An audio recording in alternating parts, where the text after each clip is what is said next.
Hello dear ones, so today we will do sutra number 10 and here it is. Abhav pratyaya lambana vrittir nidra. So what does the sutra mean?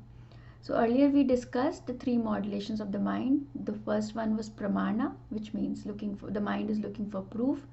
The second one was viparyaya, that the mind is occupied in false knowledge. The third one was vikalpa, that the mind is absorbed in fantasy, fear, self-doubt and thoughts like those. The fourth one is nidra. Nidra over here means sleep. So once when the mind is non-existent means that once the mind is tired, then it goes back to sleep.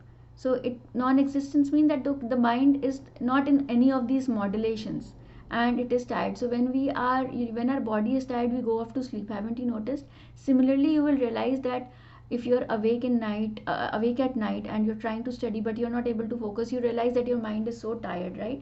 And then you say, okay, I can't study anymore, let me go to sleep, because anyways, like my mind is feeling tired.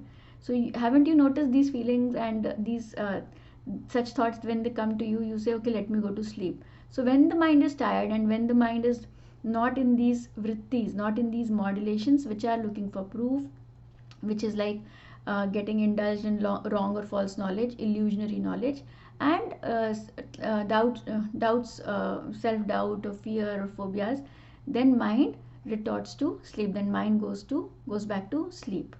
So this is the meaning of the sutra. So another modulations of the mind, the fourth modulation of the mind is that it goes to sleep. So let's see you in the next sutra. Namaste.